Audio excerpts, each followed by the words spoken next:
see them wink with the other eye. Edgar? At the man who robbed the bank at Monte Carlo. Edgar Lehman, where have you been? I have been to England to visit the Queen. You left 2 hours ago to buy soup bones. Why have soup? When you can have this chicken. We can't afford chicken. Ah. And then there's this. Edgar, what in heaven? I bought it at a thrift store. 50 cents. But it looks brand new. Happy anniversary, dear. You haven't been gambling, have you? You swear on your mother's grave. On my mother's grave and a stack of Bibles up to my chin, I swear these were not bought with winnings. Oh, Edgar. I'll get it. Can I help you? I'm sorry, no. Edgar, who is it? Edgar! Oh, Edgar! Oh, Edgar!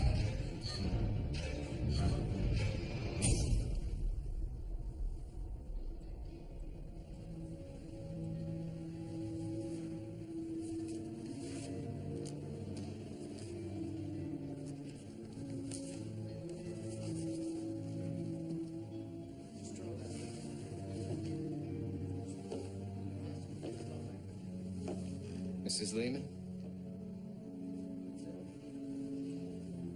He left the house to buy bones. Only had $1.04 to last us through the week, so we were making do with soup. And yet he came home with chicken and a fancy hat. Gals had a keen eye for a bargain. Well, then perhaps you can tell me how it is your husband came home with more money than he had when he left.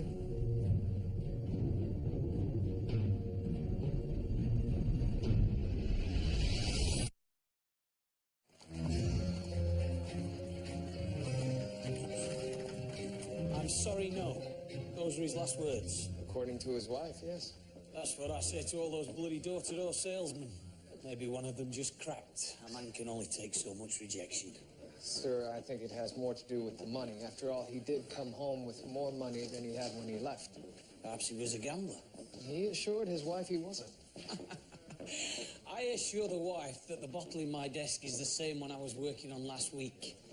Men lie, Murdoch. You may not, but the rest of us bloody do. Yes, I'm aware of that, sir. But if he was gambling, why call attention to it by buying his wife an elaborate gift? Well, if he had more money, someone else had less, and maybe that someone was unhappy about it. Right then. Any new insights into the past Henshaw murder? I'm afraid not, sir. Although I believe I've identified the murder weapon. According to the bruising, it's consistent with the pastor being beaten to death with a cane. Any finger marks on it? Only the pastor's. And there's also this blood smear. Is that it?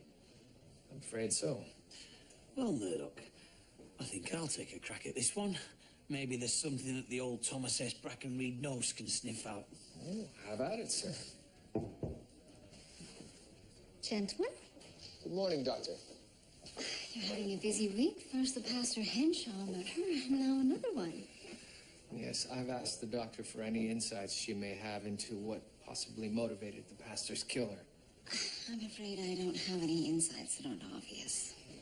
Given the amount of bruising on his face, it's apparent he was struck repeatedly even after he collapsed.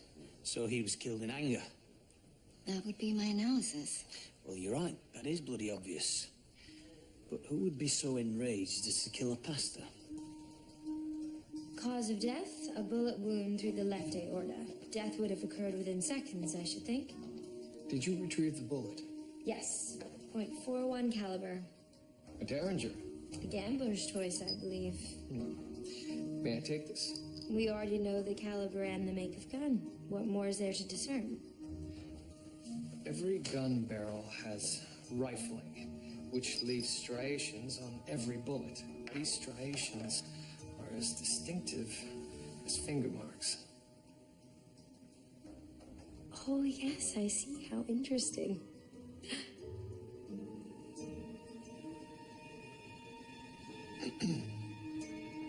I beg your pardon. Thank you. Crabtree, have a look at the picture. Move your left arm. Yes, that's Sir, I'm trying.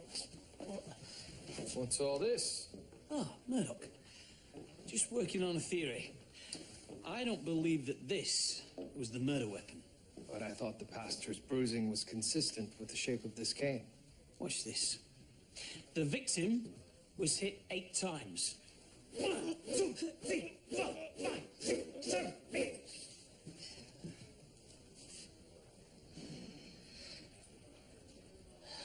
And yet there is only blood on the middle portion of the cane.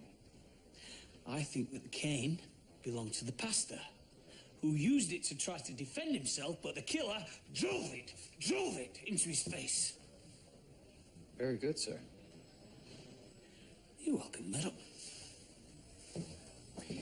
Right, up you get, George. Any progress on the hat? Sir, we've checked with every thrift store this side of Young Street. None of them have sold an Italian straw hat with ostrich plumage and champagne ribboning. That's a very detailed description, George. Oh, sir, my Aunt Primrose used to send me to fetch hats all the time. One had to be very specific. There was a great many hats. Right. George, perhaps Mr. Lehman lied about where he obtained the hat to conceal from his wife that he had suddenly come into money. Check all the other hat shops. Sir, we have, and there is one store that sells that exact hat, with the ribboning also available in plum and raspberry. Where is this? On the corner of Carlton and Parliament. Exchange. Let me tell you what hell is like. Imagine placing your hand over a kettle at the tip of the flame. After a second, the pain is already out there. I'm the one who stopped you. That's right. She's the one. She's the one. She's the one. She begged. She begged. Anthony, we're going to love it, I swear. Honestly. Thank you so much. Okay, bye-bye. Hey, Poati, Grimsby. Thank you. You need some rope to hang yourself. Fresh pizza pie! Pizza pie! Fresh pizza pie! Beautiful day today. Come on in and get your meat. All right, George. Show this photograph around and see if anyone recalls seeing Mr. Lehman yesterday afternoon. Pizza pie! Don't be shy! Come on over, everybody!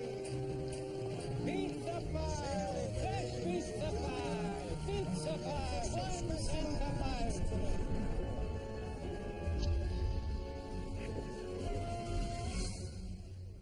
Oh, yes. I remember him. He came in to buy a hat for his wife. What time was this? Just after closing, around 6. We weren't going to let him in, but he was in such good spirits we couldn't say no. Came in singing, kissed our hands, even tried some of the hats. How much was the hat that he bought? $4.15. It's our most expensive hat. Paid using a brand new $10 bill. You don't see many of those. I don't care. She's one, but I don't care. She's one. I don't care.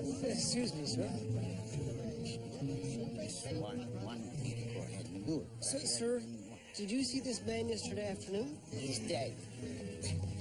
Yes, but did you see him yesterday afternoon? It wasn't my blood on him, and he knows. He knows what? He's one of them. And then she just told me to do it. She wanted me to do it. I just didn't want to. Pizza pie! Fresh pizza pie! Excuse me, sir. Did you see this man yesterday afternoon? Sorry. Pizza pie! Fresh pizza pie! This chap seems to think that you did. That man's a bloody lunatic. care, right? Who knows? Maybe I did see him. But if he didn't buy a bite, I'm not gonna remember. What is this pizza pie? It's a tomato and cheese pie. If you want meat, you have to wait for the next one, huh? A penny a bite, eh? Well, there you go. Oh. My angel. It's delicious. Yeah. It's very good. Pizza pie! Fresh pizza pie! Anything, George? Oh, sure. Nothing yet, I'm afraid. Constable Crabtree. Mrs. Lynde, it's good to see you. You still have your purse, I see. Yes, thanks to you. 2 weeks ago, I left it on this bench right here, and when I came back, it was gone, along with the only photograph of my dear Jack. Higgins and I did a search of the alleys. Yes, and you found it. You know, someone just took what they wanted and tossed it away. I mean, can you believe that? I was just so grateful I brought a pie to his house. Yes, you did. It was excellent as well. Mrs. Lynde, did you see this man yesterday afternoon? Oh. Yes. Yes, a nice man. He tipped his hat to me. You know, people don't do that anymore. In my days, everybody greeted everyone with a little tip of Mrs. the hat. Lynde, did you see where the man went? Well, yes, of course. People think I'm half daft, but I remember everything. Yeah, he was here. Came in with 4 cents wanting to buy soup bones like I'm some kind of charity. Charity? Hey, you want soup bones for less than a nickel? Find them somewhere else. But he bought a chicken from you, did he not? Yeah, that was later. Comes in smiling like he's my best friend. Puts down 2 bits and buys a chicken. Didn't you find that strange? No, I call that business. You give me 2 bits, I give you a chicken.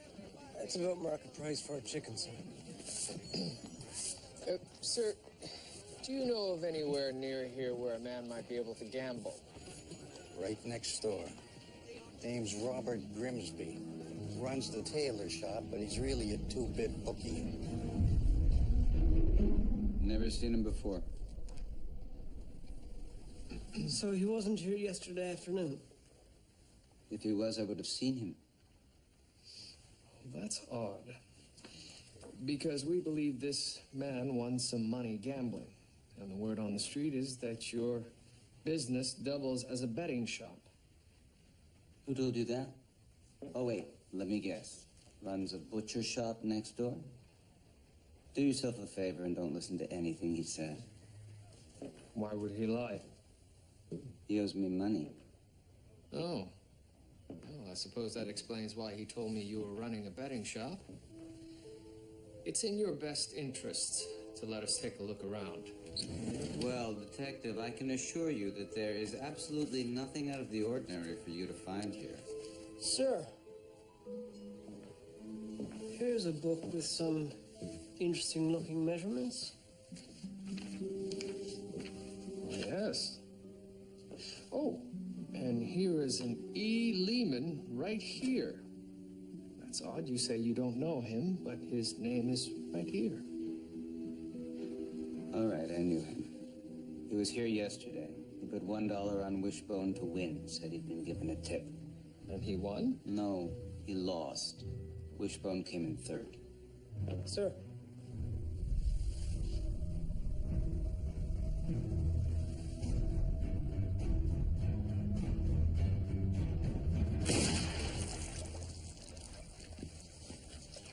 He lost. Where did he get the money then? I don't know, sir.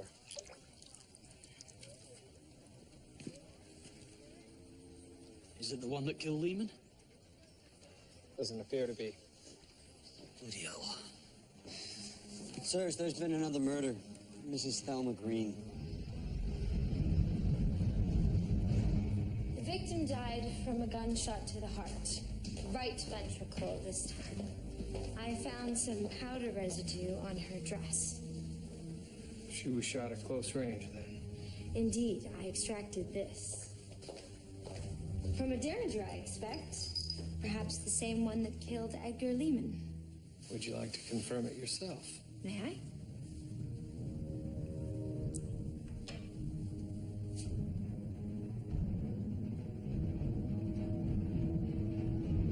They're a match. Same gun, same killer? Two very different victims. Edgar Lehman was a coalman, a bon vivant, drinker, gambler. While Thelma Green was thick as thieves with the Temperance League. They both lived in very different worlds, professionally, socially, and geographically. So what's the connection? That's yet to be determined. Is there any chance the pastor's murder could be related? Not likely, I think. The pastor was beaten, the other two were shot. Yes, but all three victims were found murdered inside their own front doors. There could be something to that. Higgins! George, what have you?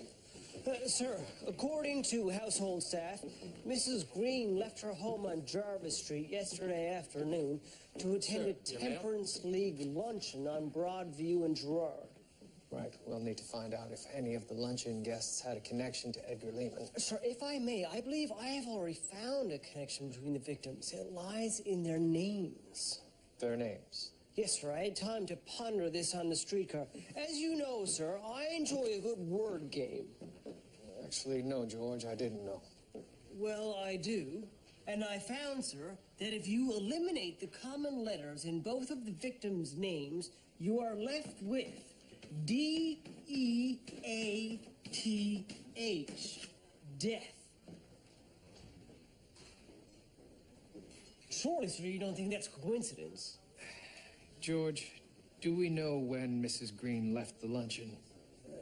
2:45 or thereabouts. Do we have any idea where she went? According to witnesses at the luncheon, she grew tired of waiting for a hansom cab and walked home.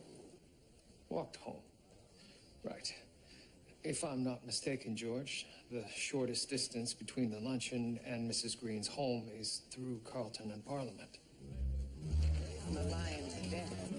All right, Higgins, you take this side of the street, and I'll take this one. Well, why do you get this side of the street?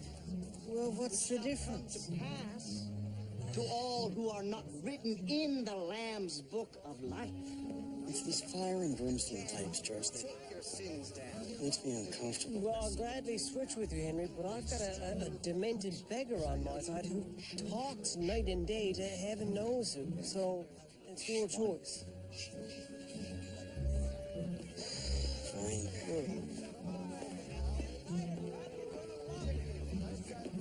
Mrs. Lind. Hello, Constable. How are you? I'm very well. Come have a seat. Piece of cake? No, I mustn't. I'll pop the buttons off my tunic. Mrs. Lind, I'm afraid there's been another murder. Oh, no. Do you remember seeing this woman? Was she wearing a pink dress? Yes. I would have called it more a coral tone, but that's her. I miss wearing color. Ever since my dear Jack died, I only wear black. It's only right.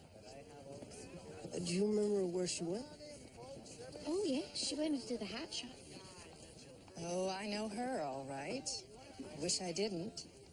Why is that? She comes in all the time, treats everyone like a servant, tries on all the hats one by one, and if she ever does buy, she tries to haggle with the price like she can't afford it. It's my observation that rich people are often the stingiest, which I suppose has something to do with how they became rich in the first place. What happened to her? She was murdered. Oh, my Lord. She didn't deserve that, no matter how miserly she was. Does it strike you strange, Mrs. Palmerston, that both victims passed through your store shortly before their deaths? Are you suggesting I had something to do with this? It's a routine question. I hardly think I'd still be in business if I were in the habit of killing off my customers. Yes, of course. Thank you. Revelations 21, verse 8 makes it clear. The fearful and unbelieving and the abominable and murderers, sir, and fornicators and sorcerers and idolaters and old liars shall find their part in the lake which burneth with fire. Sir, if you don't pay attention to what I'm showing you, you'll be preaching atop a jailhouse bunk. Never seen her before.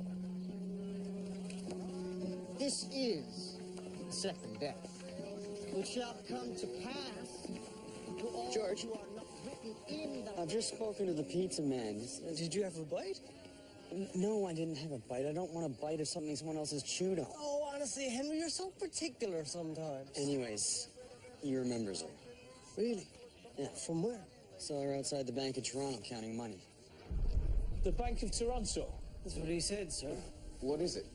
Well, I was going through Pastor Henshaw's finances, and he does his banking at the Carlton branch of the Bank of Toronto. Look at the final transaction. May 11th. Day he was killed. That connects my murder to your two. It could be just a coincidence. Or it could be good news. You said so yourself, Murdoch. All three victims passed through this neighborhood the day they were killed. So let's keep this quiet, Murdoch. No need for a panic. What kind of person would randomly target people as they walk by? I suspect we're looking for a sequential killer. Sequential killer. As my coinage, it refers to killers who murder multiple victims, one at a time, usually separated by a period of a few days to several months. Jack the Ripper. The most famous, but there have been others. Joseph O'Shea killed 11. H.H. Holmes killed dozens, possibly hundreds. Were there any similarities between the victims? Jack killed only women. O'Shea tended to kill teenagers. Holmes killed anyone who would cross his path, it would seem. But why? Why did they do it? No one knows.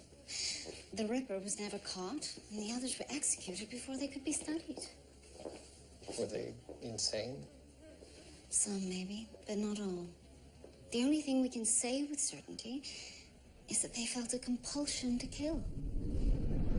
All you who walk in the shadow of ignorance, who deny the true light of God, all you who stare at the ground in contemplation of your own selfish wants.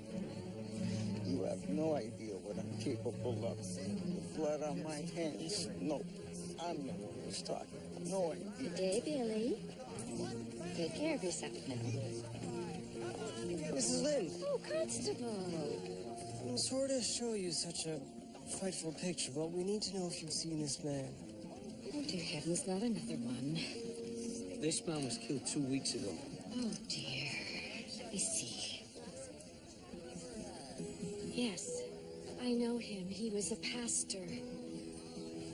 My dear Jack was in the ministry as well. Anglican he was. Mrs. Lynn, do you recall seeing him 2 weeks ago on May the 11th? That was a Friday. Yes. He went into the tailor shop. Yes, Pastor Henshaw was a customer. And was he here on May 11th?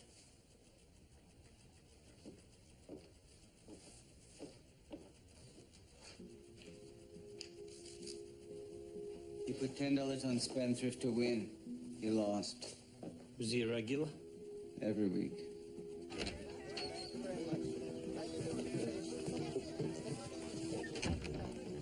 Bloody greeter playing the ponies. Not what you'd expect. I know what you mean, sir. I used to think of this corner as being so bright and lively, and now it just seems full of menace. Repent now, on your knees and pray. You have no idea what I'm capable of. Pizza pie.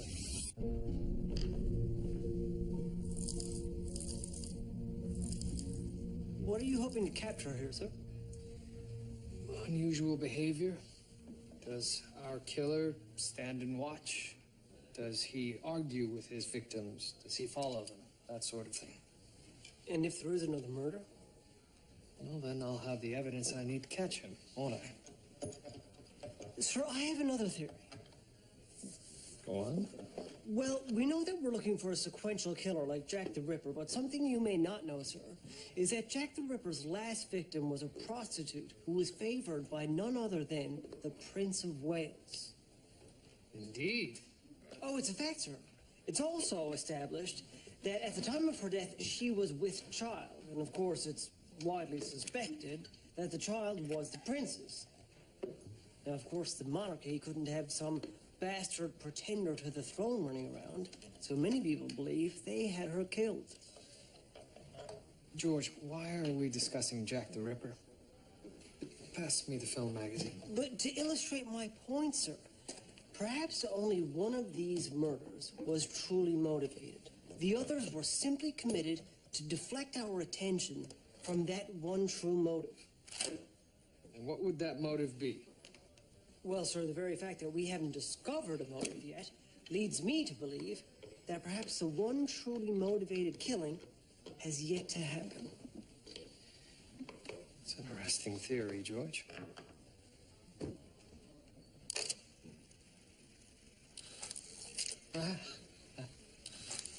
So, where are we going to put this, sir?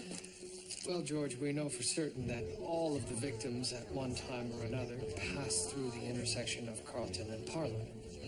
I suggest that the scrutiny camera would be best set up there.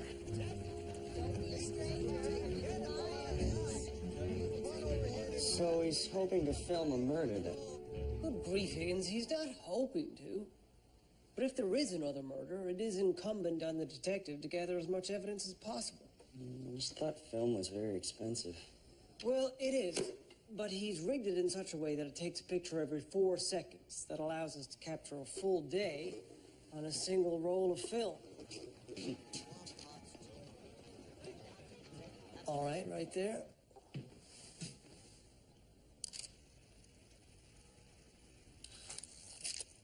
And there we go. Now I suppose the rest is up to the camera.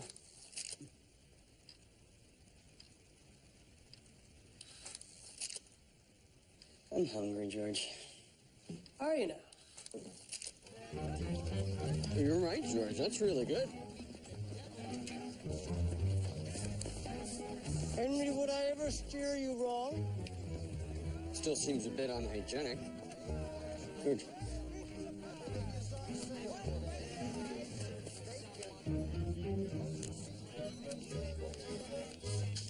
George, there's $10 in here.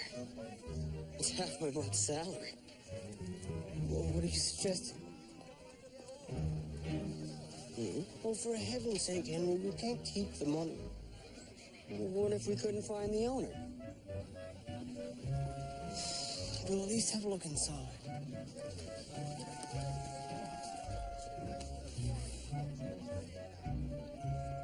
If found, please deliver to 349 Parliament Street.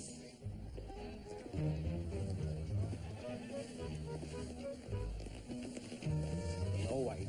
Oh, not this chap again. Stay away. It's not time. Not. Sir, we're on official police business, if you don't mind. It wasn't my fault. They wanted me to do it. Shut up. Shut up. Okay. I'm just. Okay. Shut up. Shut up. Lunatic. Not open until 6. What's this about? We found your wallet.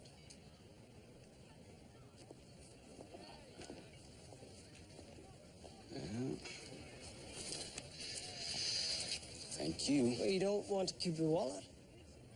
Consider it your reward. There you go, Henry. Virtue is its own reward. You've got a nice new wallet.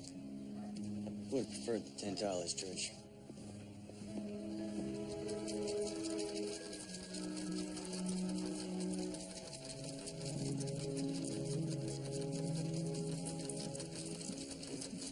Anything? Nothing I can discern, sir. It's been 2 days since we set this up. He's due to strike again. I know. Sirs. Like the rest, Robert Grimsby was shot through the heart. And the markings on this bullet matched the others. The time of death? Difficult to tell precisely using body temperature. But I've analyzed his stomach contents and can say with confidence that he ate his last meal 45 minutes before his death. Corned beef on rye bread.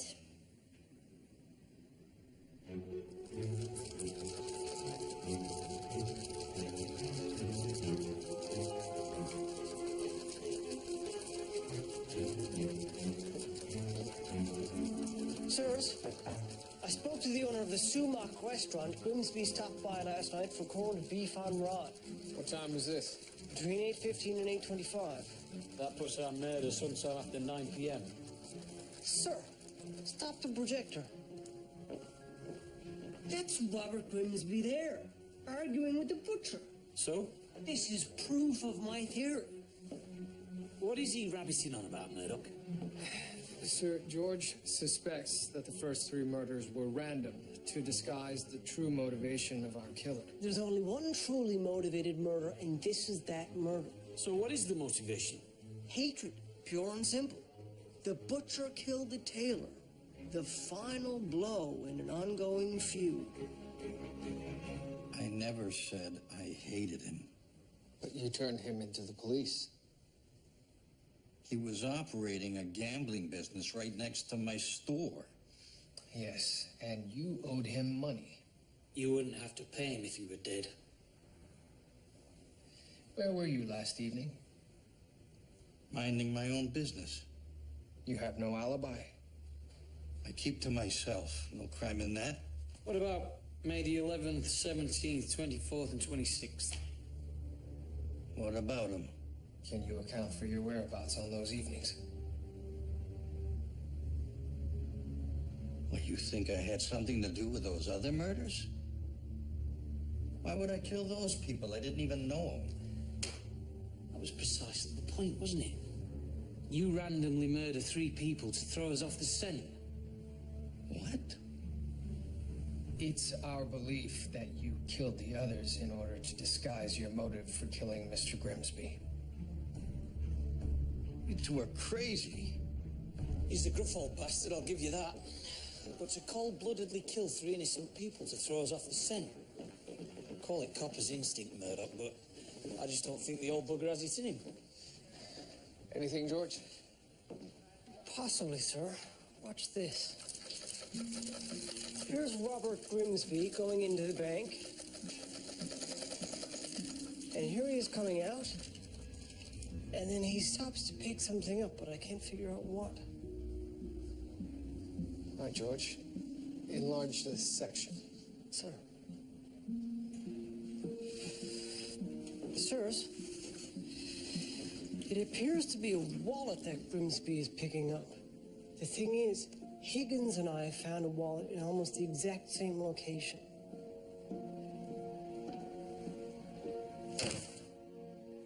Cracky. Help yourselves. Really? I find this one quite handsome. George.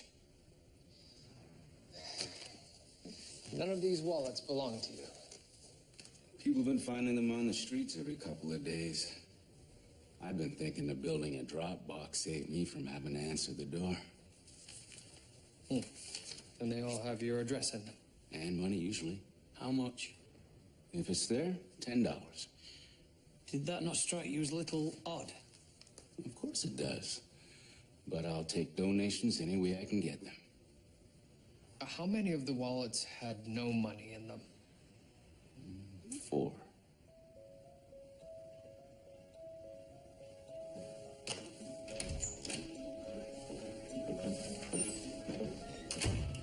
Edgar Lehman had recently come into money and was in good spirits. Thelma Green was seen counting money outside of the bank. Pastor Henshaw made a $10 bet. He must have thought that he had God in his corner. 4 wallets, 4 deaths, sir. If you returned the money, you lived. If you kept it, you died.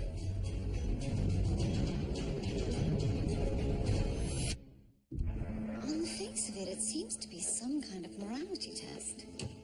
A morality test designed by a murderer. It's less ironic than it seems. Cold-blooded killers can have strict codes of moral behavior. Heavens, God himself wasn't above smiting people who didn't measure up to his standards. Could our killer be a religious zealot? There is one on the corner. Oh my goodness, he stands on a soapbox and preaches hell and damnation all day. And he was less than cooperative when it came to the investigation. Now, there is also a beggar who mills about outside the Parliament Street Mission. I don't know if he's religious, but he's definitely off his nut. Yes. We know our killer is angry. What could he be angry about? It's hard to say. He may not even know himself. Anger of this magnitude is often displaced.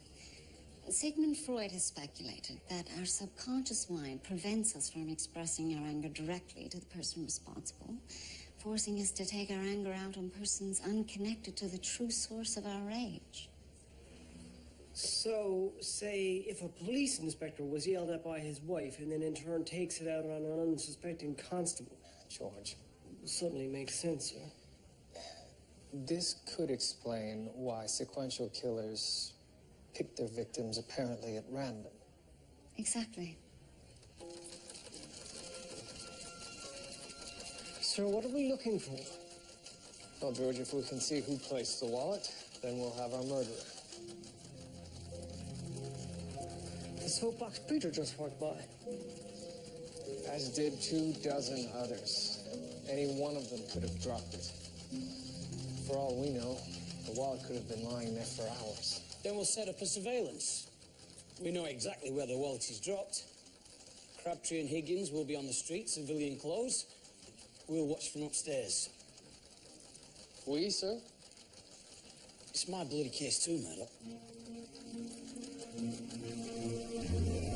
Honestly, George, this is so tedious. Do you remember the time we had to crawl through the sewer and look for the evidence that Detective Murdoch thought would have been flushed? Oh, how could I forget? This is worse than that. How's that, Henry? Endlessly walking in circles just hoping we see someone happen to drop a wallet? Well, look on the bright side. At least we get to wear our civvies. That's the best you got? Well, you know, it could be worse for you, Higgins. How's that? You could be me having to listen to you complain. Should have got Margaret to make us some grub. George was telling me about this new Italian dish, sir. Pizza pie. Italian? Oh, I'm strictly a meat and two veg kind of fella, Murdoch. Oh, where's your sense of adventure, sir? Hi, Constable Crabtree. Ah. You're out of uniform. Well, you know, Mrs. Lind, even coppers get a day off every now and then. Well, you're very smartly dressed. Well, thank you. Not like some these days.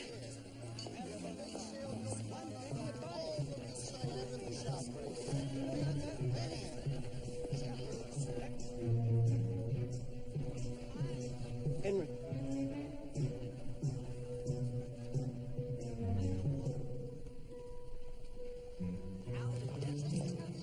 $10. Blast. I'm calling the detective.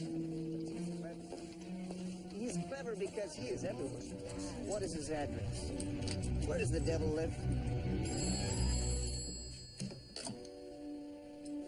Yes? Hello, sir. We found the wallet, but we didn't see who dropped it. That's all right, George. Stick to the plan. Make a big show of counting the money and then spend it. As if this is the greatest day of your life. Yes, sir. Sin is not just killing and stealing.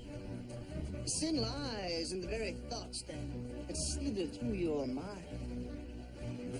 Well, it's presumed my fault. She wanted me to do it. Evil. Oh, I know when I see it.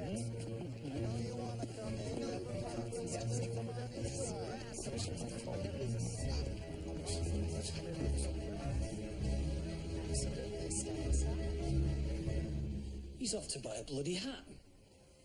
I didn't tell him what to spend the money on, sir. Excellent selection, sir. That is one of our finest. Well, you know, I've always been partial to a leghorn flop, and nothing but the best for my gal. I've just come into some money.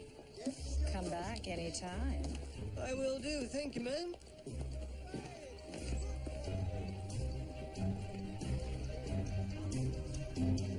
Well, thank you kindly. You enjoy that now. Ah, thank you, sir. was another happy George.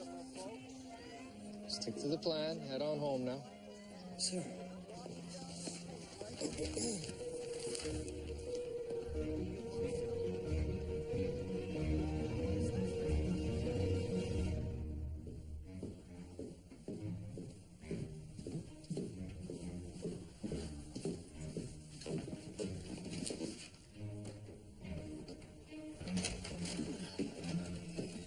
Will you follow? Oh, sweet mother, sir. Yes, there was a chap about a block behind me, but he appears to have veered off. Do you think he knows where you live? I imagine so.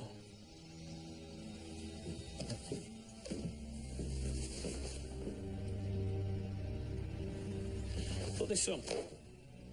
The bulletproof vest, sir. Do you really think that's necessary? Oi, boogalooks. If you get shot, do you want to be dead? Good point, sir.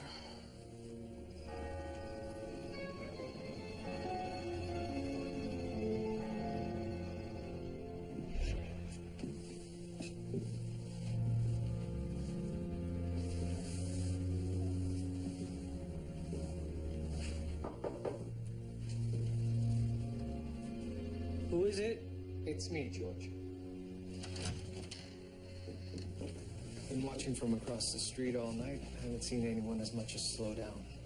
I don't think our killer's coming tonight. Do you think he's figured out it's a setup? I don't know. Perhaps he recognized you as a constable and decided not to follow through. I'm sorry, sir. It's not your fault, Crabtree. Get some sleep, lad. We'll try again tomorrow.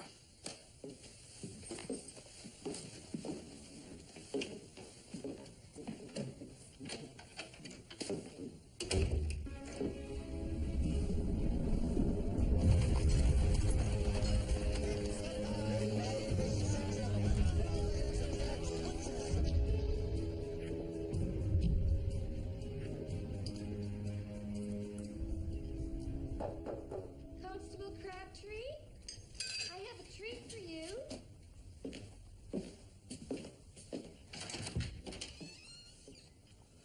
Mrs. Lynn, you brought me another pie. You shouldn't have. Oh, and plum, you know, that's my favorite. You'll have to come in for a slice. Still talking. I know she knows how. Hey! Hey, come on. One of these people is our killer, Murdoch. Possibly, sir. Think about it. Whoever dropped the wallet had to wait until the next victim picked it up. Who better to do that than somebody who made it their business to be here?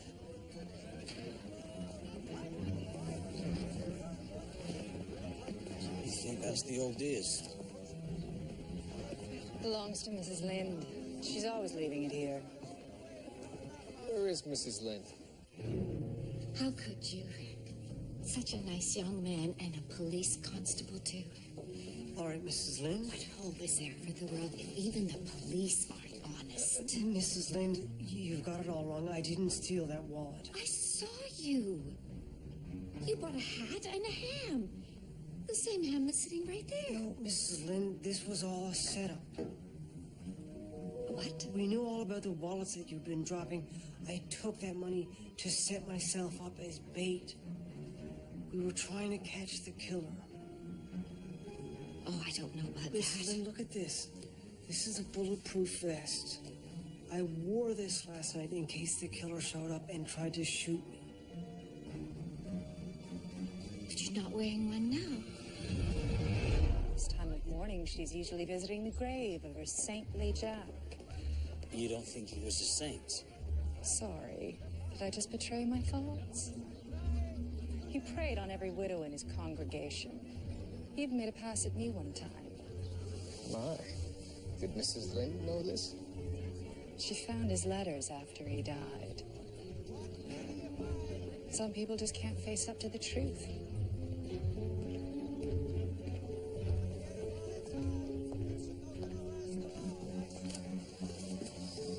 Not the same width as a cane, sir. Very unlikely, Murdoch. She always had her nose in the Bible.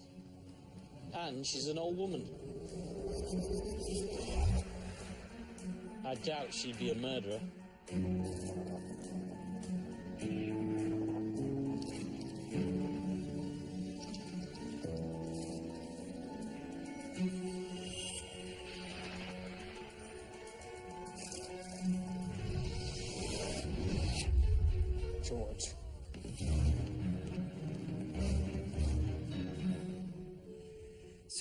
a decision to make of your own, Mrs. Lind. You can either give me that gun or kill an innocent man.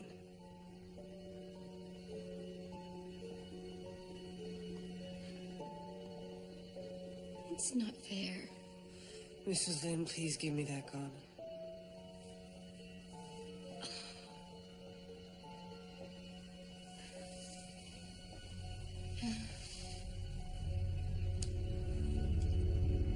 George!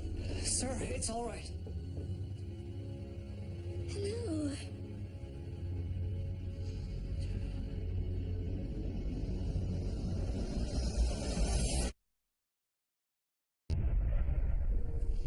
Back in my day, people were honest. If you found someone's purse, you just gave it back to them, never even expecting a reward. But now they just take the money out and they throw everything else away. The world changed when your husband died, didn't it? Yes, it did. It got mean and ugly. And the more I thought about it, the angrier I got. So you set up a test? Yes, I did. I wanted to see, who would do such a thing? I thought at first a vagabond, prostitute, but a pastor, a minister of the church. You should have known better. Like your husband. He was a pastor too, wasn't he? Jack never let me down. He saw that I'd be well taken care of. Your husband violated your marriage vows. This isn't about Jack. This is about thieving and hypocrisy. People who have no sense of common decency. People who think they can do anything and get away with it. They deserve to die. All of them.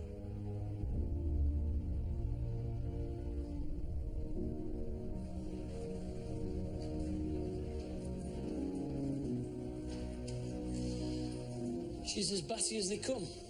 Imagine killing someone over a wallet. It wasn't about a wallet. Her husband was a church minister. She believed he was morally infallible. When she learned otherwise, her conscious mind just couldn't face the truth. Yet her subconscious was still seething with hurt and anger. Which she had to direct somewhere, hence the moral test.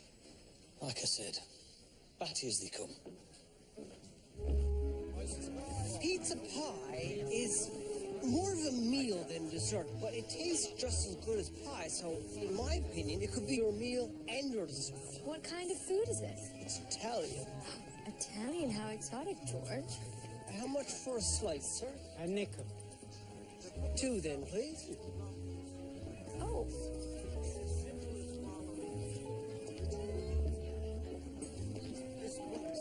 It's delicious. And practical. Practical? Emily, think. Pizza pie serves as its own plate, no dishes. It would be handy to have at home. Perfect for a bachelor. Or a working woman.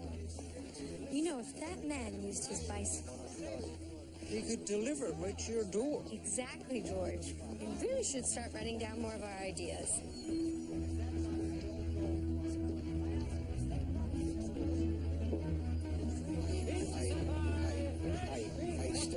I still talk to her. I still talk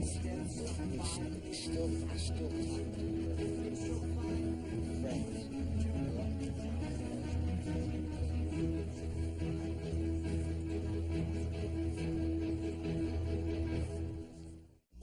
Next Monday on an all-new Murdoch Mysteries. You ready? I'm the boss. Someone was looking for something. Who's the bloke dressed as Sherlock Holmes? She claims to be Sherlock Holmes. An all-new Murdoch Mysteries. Next Monday at 9 on CBC. This week on the Mercury Board in Saskatoon, celebrating the Ukrainian New Year, Malonka. Rick Mercer Report. All new episode. Tuesday at 8 on CBC.